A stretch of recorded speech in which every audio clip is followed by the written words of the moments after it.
जो अपना स्वरूप है, हम जानते हैं ना अंदर से, इसको दृष्टा कहा था। अब दृष्टा, जब वो दृष्टा बनता है तो क्या लय कर दिया था उसने? ज्ञान और ज्ञेय को लय कर दिया था। चाहे उसको परमात्मा बोलो, अब परमात्मा वो इंद्रियों वाला नहीं कह रहे थे, दृष्टा वो इंद्रियों वाला नहीं कह रहे थे, वो कह रहे थे जो वो परमाणु को लय कर देता है, परमेय को लय कर देता है, फिर जो बचता है। अब जैसे ध्यान समाधि में लय कर दिया ना सारा कुछ ही, फिर उसके बाद जब वो जानना, और फिर साथ में सुषुप्ति का भी बता रहे थे। सुषुप्ति में तो निरा ही अज्ञान होता है, वो अज्ञान की होती है सुषुप्ति। पर जैसे ही सुषुप्ति खत्म होती है, जागृत में आते हैं तो वो आ जाता है अज्ञान सारा ही। कहते हैं जो ये ज्ञान है ना, ज्ञान हमें पहाड़ों पे जाने से नहीं मिलेगा ना, घर बार छोड़ने से नहीं मिलेगा, तो हमें कैसे मिलेगा? समझना है, विवेक करना है, और कब करना है? जागृत में। ज्ञान भी जागृत में आया। बिल्कुल, है ना। हम साथ में ये भी ले कह रहे थे कि जागृत में प्यास लगी है तो स्वप्न का पानी वो नहीं बुझा सकता। तो जागृत में ही प्यास लगी तो जागृत का ही पानी चाहिए हमें, तभी हमारी प्यास बुझेगी, नहीं तो वो खत्म नहीं हो सकती हमारी प्यास। अब इसका मतलब जो अज्ञान आया है तो जागृत में आया है, तो अब जाएगा भी कैसे? जागृत में ही जाएगा। अब जो उसके संस्कार अंदर इकट्ठे हो गए हैं ना अज्ञान के, अब उन संस्कारों को कैसे करेंगे? जब ये ज्ञान के संस्कार लेंगे, फिर अज्ञान को ज्ञान खाएगा। अब जैसे वो खाता जाएगा ऐसे खत्म होते जाएंगे वो संस्कार अज्ञान वाले। मेन तो वही है ना, अज्ञान के संस्कार हमने खत्म करने हैं। कल हमारा यही चल रहा था, तो कहते हैं उसमें आप भी ज्ञानी हैं। फिर कहते हैं जो ये आप, वैसे देखें हम जब तक समझ तो हमें बाहर से आएगी ना, बाहर देंगे। गुरुदेव ने जैसे हमें उपदेश दिया, शब्दों से दिया ना, महावाक्य में शब्दों से दिए ना। अब हमारी मर्जी है हम लें कि ना लें। तो इसका मतलब अगर मैं खुद लेना चाहता हूँ तो मैं लूँगा उसको, फिर उसका हमें रिजल्ट भी मिलेगा। दवाई खाते हैं तो रिजल्ट मिलता है ना। अगर हम दवाई ना खाएं तो बीमार तो रहेंगे ही रहेंगे फिर हम। अब यही कहते हैं कि फिर सुषुप्ति अवस्था में फिर आप ज्ञानी हैं। अब सुषुप्ति अवस्था में तो मेरे को आनंद ही आनंद आ गया, जागृत में तो मैंने लिया वो ज्ञान। कहते हैं सुषुप्ति में आनंद आ गया, फिर उसमें खुद ही ना कुछ बन के बैठ जाएं जब जागृत अवस्था में आए, क्योंकि सुषुप्ति में तो कुछ भी नहीं होता, सारा कुछ ही लय होता है। फिर जागृत में ये अहंकार ना आ जाए कि गुरुदेव के महावाक्य लिए थे, देखो वो सारे छूट गए। उतनी देर का होगा वो बस। फिर जैसे ही जागृत में आएंगे फिर ऊपर सारा संसार आ जाता है हमारे ऊपर। कहते हैं जो ये अवस्थाएं हैं ना, ये भी जैसे हम कहते हैं ज्ञानी की मति ज्ञानी जाने। अब जितना ज्ञान हमें होगा उससे ज़्यादा तो नहीं जान सकते हम, उससे ज़्यादा तो ले नहीं सकते, पर हमारे से ज़्यादा जिनको ज्ञान होता है वो हमारी स्थिति को समझ जाते हैं। उनको पता लग जाता है कि इसकी स्थिति किसकी है, शरीर की किसकी है स्थिति? अंतःकरण की। अंतःकरण की स्थिति से ही ज्ञान आता है और अज्ञान आता है। जो ये हमारे गुण है ना, तम रज सत, 3 गुण है। हर गुण अपना प्रभाव छोड़ता है और वो प्रभाव हमारे निध्यासन में आता है, हमारी क्रिया में आता है। चाहे सत्य, चाहे राज्य, चाहे तम दिखाई देते हैं हमारी क्रिया में। फिर कहते हैं सबसे ज़्यादा तो दृष्टा मैं स्वयं ही हूँ, अपने आप को मैं जानता हूँ। जब हम इस क्लास में बैठते हैं, विचार की क्लास में बैठते हैं, तभी हमें समझ में आया, नहीं तो पहले क्या पता था ये दृष्टा है कि ये दृश्य है। पता था कुछ, या ये त्रिपुटी है, हम जानते थे? वो भी तो हम यहाँ पे बैठ के ही जाने। अज्ञान निवारण करने वाली वृत्ति जब तक उदय नहीं होती ना हमारी, तो ये अज्ञान हमारा जा भी नहीं सकता। वो वृत्ति तो हो हमारी, वृत्ति कौन सी हो? ज्ञान वाली। वेदांत प्रक्रिया देखो, अब जो ये वृत्ति होती है, हम जैसे समाधि लगाते हैं या कहते हैं, कई कहते हैं शून्य में, शून्य है भी, शून्य में चले जाएं, शून्य में चले जाएं। कहते हैं वेदांत की प्रक्रिया शून्यता नहीं है, वेदांत की प्रक्रिया समाधि भी नहीं है, वेदांत की प्रक्रिया सुषुप्ति अवस्था में जाना भी नहीं है। सोनबुनती बनो, ऐसा भी नहीं है। वेदांत की प्रक्रिया एक ऐसा जीता जागता जागृत अवस्था का ज्ञान है ना? ये ज्ञान हमें समाधि से मिलता है? नहीं मिलता। समाधि में बैठेंगे, फिर सारा दिन तो नहीं बैठ सकते ना, जितनी देर के लिए बैठे उतनी देर के लिए आनंद है हमारे अंदर, अंतःकरण हमारा शांत है। पर जैसे ही संसार के अंदर व्यवहार किया, फिर वो जलन तपन शुरू हो जाएगी। पर हम तो चाहते हैं कि आनंद मेरा वो जाए ना, हमेशा बना रहे। तो वो आनंद कैसे आएगा? कहते हैं वो ज्ञान से आएगा, और वो ज्ञान हम जागृत में ले सकते हैं। जागृत में हम विचार कर सकते हैं। अब विचार करते हैं ना हम, कोई भी परिस्थिति आती है, इतना खा लिया, पी लिया, हंडा लिया, तो क्या हुआ? आज तक मेरे को वो आनंद आ गया, मैं वो राज विद्या, राजगु जो अब हम कर रहे हैं 9वें अध्याय में, उस स्थिति पे पहुंच गया। वो मिल गई मेरे को, राज विद्या मिल गई, गुरुदेव तो हमें दे रहे हैं। तो कहते हैं ये हमें कैसे मिलेगा?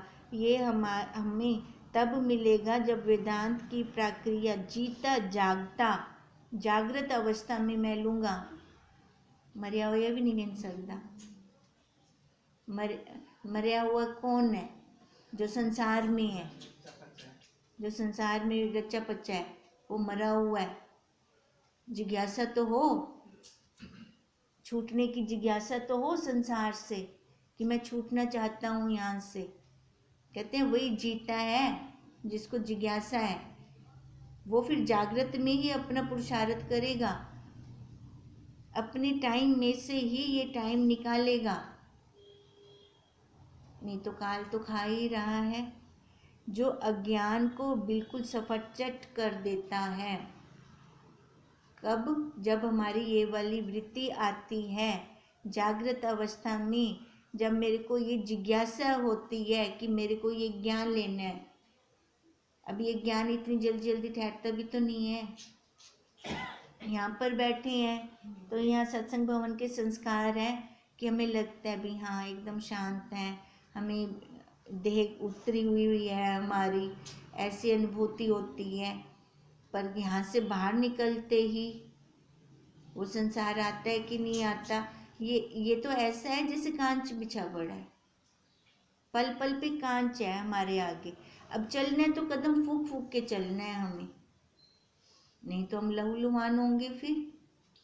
तो यही, जब तक पैरों में हमारे महावाक्यों की चप्पल नहीं होती, तब तक हम इस संसार में सही सलामत बच नहीं सकते। लहूलुहान होते रहते हैं हम इस संसार में।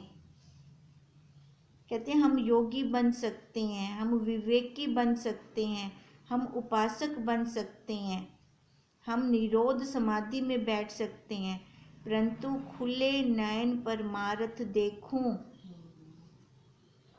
योगी बन सकते हैं, बन सकते हैं, बन सकते हैं, बन सकते हैं, वो बनना है। पर मेरे को तो खुली आंख दिखे, जब मेरे को कुछ भी ना करना पड़े। खुली आंख कैसे दिखेगा? जब तीनों शरीरों से उठ जाएंगे, हमें काटना भी ना पड़े। नहीं तो हम काटते हैं ना, विचार चलाकर कोई परिस्थिति आती है तो कहते हैं वही काटने का हमारा पुरुषार्थ चल रहा होता है। तभी कह रहे हैं कि खुले नयन परमार्थ देखूं मैं। खुली आंख, जहाँ पर भी देखो वही दिखे, उसी का ही स्वरूप मेरे को लगे। इधर भी वही है, अंदर भी वही है, बाहर भी वही है। यह प्रपंच भी अद्वितीय ब्रह्म ही है।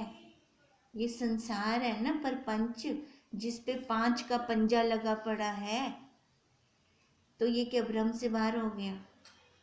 ये भी तो वही है, ये भी तो वही है।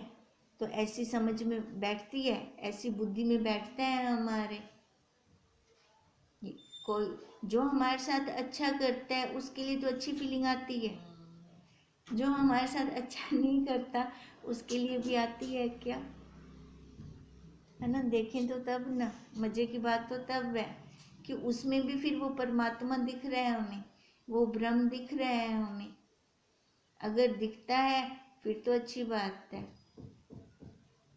पर ऐसा भी नहीं है कि भोंदू बन के रहें, संसार फायदा उठाए।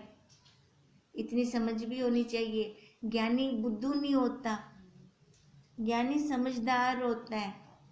समझदार बनना है, जहाँ फूंक मारने की जरूरत है फूंक मारनी है, पर अंदर नहीं लेके जाना कुछ भी। ना राग लेके जाने अंदर, ना द्वेष लेके जाने अंदर, अंदर नहीं लेके जाना। अंदर कौन है? वो अंतर्यामी देवता, मेरा परमात्मा। तभी कहते हैं ना, प्रसन्न रहना ईश्वर की सर्वोपरि भक्ति है। प्रसन्न रहते हैं तो हमारा अंतःकरण शांत रहता है, जलता नहीं है। नहीं तो प्रसन्न नहीं रहते तो अंदर जलन तपन हो रही होती है ना। तो इसका मतलब हम उसको दुखा रहे हैं, उसको कष्ट दे रहे हैं। तो इसलिए बार बार हमें कहते हैं रहना तो इसी प्रपंच के अंदर ही है। प्रपंच के अंदर हमारी दृष्टि कैसे रहे? उसी अद्वितीय ब्रह्म के ऊपर ही। अधिष्ठान ज्ञान के द्वारा यह जानना और प्रपंच में फिर निर्द्वंद होकर व्यवहार करना। हम ये ज्ञान तो लेंगे अपने गुरुदेव से, गुरुदेव से लेंगे ना। अधिष्ठान का ज्ञान हमें कहाँ मिलेगा? अपने गुरुदेव से ही मिलेगा। कहते हैं वो ज्ञान तो ले लें हम अधिष्ठान का। अब अधिष्ठान का ज्ञान लेकर फिर हम जाएं प्रपंच में, मतलब अपनी तैयारी करते वनु संसार विच, कवच पाते वनु संसार विच, फिर उस संसार में जाकर व्यवहार करें। फिर देखो जो हमारा व्यवहार होगा ना, वो हमारा सही होगा। व्यवहार सही ढंग से हम कर पाएंगे व्यवहार वो वाला। अब जैसे कहते हैं किसी भी मॉल में चले जाओ तो आग लगने के लिए वो पहले ही उन्होंने पूरा इस्तेमाल कर रखा होता है ना। सिनेमा हॉल में या मॉल में या किसी भी बड़े रेस्टोरेंट में जाएं तो वहाँ पे पहले ही उन्होंने पूरी तैयारी कर रखी होती है। अभी कभी भी लग सकती है, तो वो फटाफट उसको बुझा सकें उस आग को। अब ऐसे ही गुरुदेव कहते हैं तेरे अंतःकरण भी आग लग सकती है। क्यों? रहना तो संसार में है, सारा दिन झूठ में खेलना है और झूठ का ही तो बना हुआ है। सम सत्ता जल्दी अटैक करते एक दूसरे पे। बाहर भी वही झूठ वाला, इधर तेरा ये आकार भी झूठ वाला। तो सम सत्ता इकट्ठी आ जाएगी ना, फिर पता नहीं ना कब धमाका हो जाए, कब उस परिस्थिति के अंदर हम लय हो जाएं। तो उसकी तैयारी पहले ही गुरुदेव के महावाक्य स्टोर हो हमारे अंदर। कोई भी परिस्थिति आए तो सीधे निकल आए बाहर। वो कहते हैं फिर जाके हम व्यवहार करें, फिर हम व्यवहार से छूट सकते हैं। नहीं तो व्यवहार से हम छूट नहीं सकते। व्यवहार ही नहीं छोड़ता। फिर खुद भी अंदर इच्छा होती है बार बार संसार में जाने की। एक भूत चिंबड़ गए, एक भूती देवी है, बाहर भी है अंदर भी है। और भूत भूता को इकट्ठे दोस्ती करनी पाए वैसे न बोला, अपने आप इकट्ठे हो जाएंगे वो, फिर हमें पता भी नहीं चलने देंगे। फिर वो कहते हैं अगर व्यवहार से मुक्त होना है तो पहले प्रपंच को समझना है। प्रपंच क्या है? यही जो 5 भूतों का बना हुआ है, इसको हमने समझना है। इसको समझकर देखो 5 अंतःकर 5 कर्म इंद्रियां, 5 ज्ञान इंद्रियां, 5 कोश, ठीक है, और 5 तत्व इसके अंदर हैं। वैसे तो अंतःकरण को भी कई 5 लेते हैं और कई जगह पे 4 लेते हैं। अब ये 5 का पंजा इसको लगा पड़ा है। कहते हैं ये जो 5 का पंजा इसको लगा पड़ा है, ये स्थूल शरीर का तो तू है ही नहीं। गुरुदेव ने हमें कैसे खोल के बताया ये सारा। जब मैं ये नहीं हूँ, परपंच नहीं हूँ, तो फिर परपंच में निर्द्वंद होकर व्यवहार करना है। इसके अंदर पहले मेरे को अपना वो परमात्मा दिखाई दे, अंतर्यामी देवता दिखे मेरे को। जिसको हम बाहर खोजते हैं वो मेरे को इधर दिखे। अगर इधर दिखता है तो बाहर अपने आप दिखेगा, वहां पे फिर हमें टाइम नहीं लगेगा। तभी कह रहे हैं परपंच में निर्द्वंद होकर, जहाँ पे द्वंद ना हो। द्वंद किसका चल रहा होता है? मन और बुद्धि का। ये द्वंद ही तो चल रहा है, एक गोकर्ण एक धुंधुकारी। आत्मदेव के 2 पुत्र, ठीक है। अब गोकर्ण हम किसको कहते हैं और धुंधुकारी किसको कह रही हैं? धुंधकारी जो धुंध के अंदर रचा पचा पड़ा है, उसको साफ नहीं दिख रहा। और गोकर्ण जो ध्यान दे रहा है, गोख दे रहा है, उसको कह रही हैं गोकर्ण। वो ध्यान देता है। तो हम क्या बने? गोकर्ण बने, है ना। वो कहानी तो धुंधकारी और गोकर्ण, आत्मदेव के 2 पुत्र। ये बाहर 2 पुत्र नहीं है, ये 2 पुत्र इधर है, अंदर है ये 2 पुत्र। ये हमें दिखने चाहिए। जब अपना व्यवहार उल्टा सीधा हो तो दिखे धुंधकारी आगे हो। पता चलता है ना अपनी परिस्थिति का, मन के अंदर क्या चल रहा है, क्या हो रहा है, खुद देखें फिर हम। अब कहते हैं ये जो द्वंद चल रहा होता है, ये जब निर्द्वंद होगा तब ये व्यवहार इसका सही होगा। यह वेदांत की शिक्षा है। वेदांत की शिक्षा हमें दूसरों को सिखाने के लिए नहीं है, हमें खुद को सीखने के लिए कहते हैं गुरुदेव। हमने किसी को सिखाना नहीं है। दूसरे के सिर पे मैं हाथ नहीं रख सकती, उसको अच्छा लगे ना लगे उसकी मर्जी, पर हम अपने सिर पे तो हाथ रख सकते हैं ना। इसके लिए पहले हमें दृष्टा और ज्ञाता का विवेक होना बहुत जरूरी है, क्योंकि विवेक के बिना ये वेदांत की शिक्षा हम ग्रहण नहीं कर पाएंगे, हम ले नहीं पाएंगे। हर जगह विवेक करना है, हर जगह। तभी तो उन्होंने कहा खुली आंख मैं परमार्थ देखूं, ध्यान में ना देखूं, समाधि में ना देखूं, गुफा में ना देखूं, हिमालय में ना देखूं, खुली आंख। जहां पर भी मेरी दृष्टि जाए, जिसको भी मैं देखूं, तो वही मेरे को दिखे। वो तब दिखेगा। देखो जैसी हमारी शक्ल होती है ना, वैसे दर्पण हमें दिखाता है।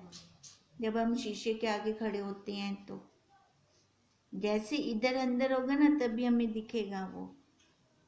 अगर इधर नहीं है तो उधर भी नहीं दिखना। फिर जितनी मर्जी कोशिश करते रहेंगे, द्वैत में घूमते रह जाएंगे। आज तक भी तो घूमे ही हैं, घूम घूम के क्या थके नहीं। अपने आप से बात करें, अपने आप से पूछें। रोज रोज एक जैसी क्रिया करते हुए क्या हम थके नहीं? वही सुबह उठना, डेली रूटीन देखें रोज जो हो रही है, उन्नति क्या कर रहे हैं हम, हमारी प्रोग्रेस क्या हो रही है। बच्चे से तो प्रोग्रेस रिपोर्ट मांगते हैं। अगर अब गुरुदेव हमसे मांगे तो उनको कौन सी बाहर वाली चाहिए प्रोग्रेस रिपोर्ट? कौन सी चाहिए प्रोग्रेस रिपोर्ट? हमारे अंतःकरण की स्थिति ऊंची हो रही है कि नहीं हो रही? अभी भी हम उसे विषय राग द्वेष में फंस रहे हैं कि वहां से बाहर निकल रहे हैं? हमारी क्या प्रोग्रेस हो रही है? ये प्रोग्रेस भी इसी आकार में ही होगी। और गुरुदेव की कृपा है कि हमें आकार मिला हुआ है। ये ज्ञान भी हम अंतःकरण से ही ले सकते हैं। दूसरा कोई हमारे पास साधन नहीं है ये ज्ञान लेने का। बताओ, वो जो है तो 84 लाख योनियां, सब योनि में उत्तम मनुष्य योनि को ही क्यों कहा गया? क्योंकि बुद्धि विशेष है अपने पास। गीता में कृष्ण जी ने बुद्धि पे कितना बल दिया है। ये बुद्धि बहुत हद तक हमें उसके पास छोड़ के आती है। गुरुदेव की कृपा है कि हम सबकी बुद्धि सही सलामत है।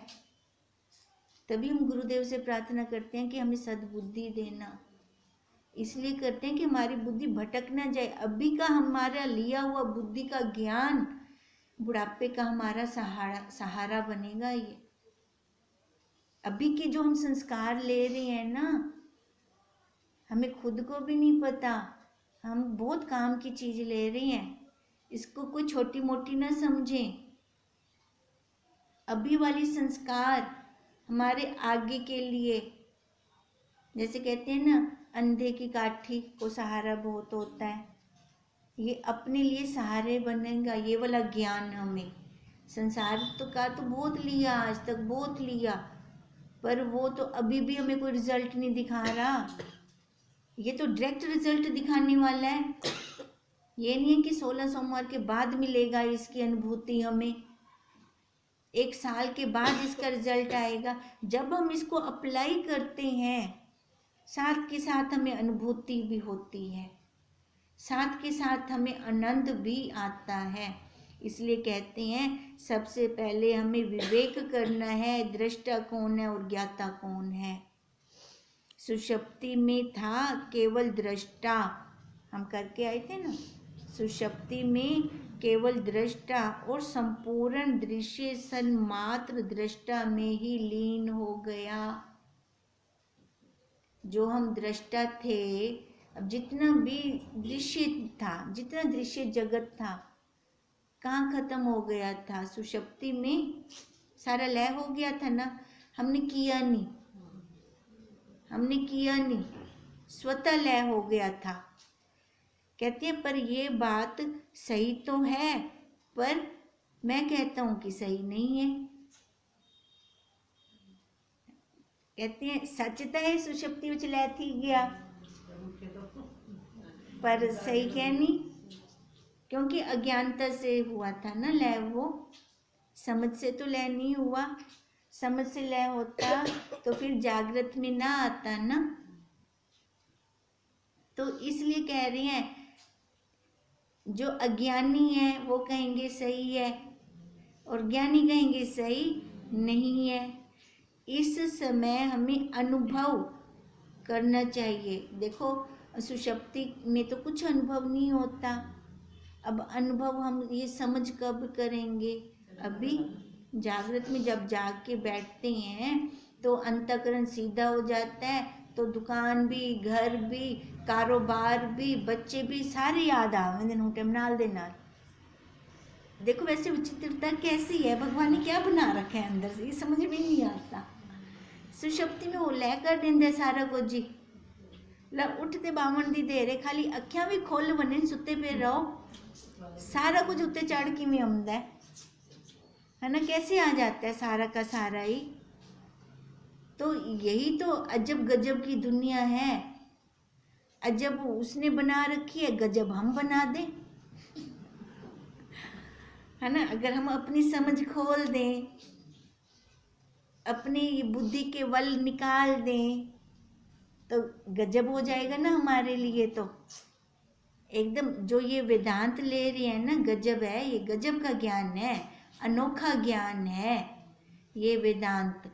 क्योंकि हमें सीधा ऊपर पहुंचाता है, आनंद में, परमानंद में पहुंचा देता है ये वाला ज्ञान। और कोई भी ज्ञान नहीं पहुंचाता, चाहे वह डॉक्टरी का हो, इंजीनियर का हो, वकील का हो, वो फिर भी नीचे है। और वहाँ पे लगते भी बहुत बहुत पैसे हैं। कितने पैसे लगते हैं वहाँ जाओ तो, यहाँ पे तो कुछ लगता ही नहीं है। और परमानंद ही परमानंद है यहाँ पर तो। अब इसलिए कहते हैं उस समय यह अनुभव नहीं होता कि मैं सब हूँ, मैं ही ब्रह्म हूँ, मैं ही अद्वितीय हूँ। यह वृत्ति ही नहीं होती उस टाइम सुषुप्ति में। पर जागृत में तो हम कहते हैं ना, अहम ब्रह्मस्मि, अहम ब्रह्मस्मि, अहम ब्रह्मस्मि कहते हैं। उस समय ये वृत्ति ही नहीं होती। इसलिए जब वहाँ उठे तो अविद्या लगी आई हमारे साथ। जब बैठे तो अविद्या तो साथ के साथ ही आ गई ना। इसलिए कल कह रहे थे भी जिस जिज्ञासु को, देखो परिस्थिति को तो वो काटता है, क्या अविद्या को भी वो काटता है? जब कोई परिस्थिति नहीं है, अज्ञान तो है ना, फिर भी उसको क्या फिर भी ये तलब लगती है कि ये अज्ञान भी ना रहे मेरे अंदर? कहते हैं जिस जिज्ञासु को, जिस साधक को ये तलब लगेगी ना कि अज्ञान भी ना रहे, अज्ञान उसको काटेगा जब, फिर वो इधर बनेगा, तब वो साधक बन कहलाने के लायक है, तब वो अधिकारी बनने के लायक है। ये अज्ञान काटना शुरू करे हमें। सही कोई परिस्थिति नहीं है, उस टाइम भी लगे जैसे राम जी को तड़प लग गई थी, सब कुछ था, फिर भी उनके मन के अंदर शांति नहीं थी। कितना वैराग्य आ गया था राम जी को। ऐसे जब तक ये वाली लगन नहीं लगती, तब तक हम अधिकारी कहलाने के लायक नहीं है, हम वेदांत की क्लास में बैठने के लायक नहीं है। कल साफ साफ कह दिया था गुरुदेव ने हमें। अब इसलिए कहते हैं जब अविद्या लगी आई हमारे साथ तो जागृत और स्वप्न में फिर क्या अविद्या नहीं होगी? तब हम क्या सोचें? जब अविद्या ही लगी पड़ी है, पीछा ही नहीं छोड़ दी, और मेरे को छुड़वाने की मैं कोई कोशिश भी नहीं करता उसको, पिछो भूत लग गया पे हमको हटाने की कोशिश तो कर सुन ना। अब हम कर रहे हैं कि नहीं कर रहे? ये भूत ही हमें वो अच्छा लग रहा है। देखो फिर यही बात कह रही हैं कि वो जो अविद्या हमारे साथ लगी आई है, तो जागृत और स्वप्न में फिर हम क्या सोचें कि जागृत और स्वप्न में वो अविद्या नहीं होगी? होगी ना, तब भी होगी कि यह मेरा अंतःकरण, ये मेरी इंद्रियां, यह मेरी देह, यह मेरा परिवार, ये मेरे कर्म, फिर हम अपने आप को ऐसे ही मानेंगे जागृत में, मैं भी सच्चा, मेरे वाले भी सच्चे। अच्छे कर्म करेंगे तो हम धर्मात्मा, बुरे कर्म हो रही हैं तो पापी, फिर पाप पुण्य में घूमते रहते हैं, मेरे को पाप थे बहुत बड़ा, ये फीलिंग भी आती है, ये फीलिंग भी आती है। यानी मेरे को थे, मेरा वो मैं तो बना हुआ है, मैं तो बना हुआ है। कृष्ण जी ने अर्जुन को क्या कहा था? जा तू सबके गले काटा, पर ये मत कहना कि मैंने काटे हैं। वो तेरे को मार दें तो ये मत लेना कि उन्होंने मेरे को मारा। वो कहाँ से हटा रहे थे? शरीर से, शरीर से हटा रहे थे कृष्ण जी। ऐसे हमारे गुरुदेव, कृष्ण रूप गुरुदेव हमें अपने इस शरीर से हटाते हैं। ये अविद्या का घर है, यही अविद्या है हमारी सबसे बड़ी। जब तक मैं इसको नहीं उतारती तब तक मैं पाप पुण्य में घूमती रहूंगी, सुख दुख में घूमती रहूंगी, स्वर्ग नरक में घूमती रहूंगी। नरक स्वर्ग किसका? शरीर का ही, दुख सुख भी इसका ही है सारा कुछ। अब कहते हैं जब तक ये मैं नहीं हटाती ना, फिर तब तक मैं आगे नहीं चल पाऊंगी। विवेक करें। वेदांत हमें सुनबुन होके बैठने को नहीं कह रहा। वेदांत कह रहे खाली समझ बढ़ा अपने, वेदों का अंत कर दे तू, ज्ञानवान भी नहीं बनना। जहां पे अंत हो जाए सबका, वहां से तू शुरू होगी। फिर अपनी उम्र लगा लें, शरीर की उम्र को ना काउंट करें। कब से इसकी उम्र शुरू हुई, कितने साल के हैं हम, अपनी अपनी उम्र लगाना घर में आराम से, कितने साल के हैं, या हाली पैदा ही करनी थे। समझ आता है ना कैसी उम्र लगानी है ना। तो ये लगा के आएंगे हम अपनी अपनी उम्र, फिर देखेंगे, निरीक्षण करेंगे इसका कि मैं पैदा हो गई हूँ कि नहीं हुई। ये खुद निरीक्षण करके आएंगे अपना। कहते ये विवेक करें, विवेक से हम आगे चलेंगे तभी हमारा ये संसार छूटेगा। नहीं तो ये संसार जो ये परपंच है, परपंच कोई बाहर नहीं है, पांच का पंच है, ये शरीर परपंच है, इस पे लगा पड़ा है। ये तो जहाँ जाऊंगी साथ जाएगा, जहाँ भी जाएंगे साथ होगा ना ये परपंच। तो गुफा में छुप के भी बैठ जाऊं पर परपंच तो मेरे साथ है, मन के अंदर है। ये जब तक बाहर नहीं निकालती मैं इसको, तब तक मैं अपने स्वरूप तक नहीं पहुंच सकती। कल की कैसेट देखी थी, कल जो हमारा सत्संग हुआ था, देखा था? किस किस ने देखा था, सुना था, क्या किया था? सुना था। एक बार ना देखना, कल बापू जी की राइट आंख से ना वो निकल रही है, प्रकाश निकल रहा है, बार बार निकल रहा है। पता नहीं क्या हो रहा है, कैसे उसमें भी खराबी हो रही है मेरे मोबाइल में, तो मैं भी देख ही रह गई। मैंने भी नोट किया था। मेरा मोबाइल में कुछ खराबी हो रही है। देखना कल बापू जी ने अपनी प्रकाश दिया है अपना, देखना ध्यान से, पता चलेगा आपको। ओम तम नमामि हरिं परम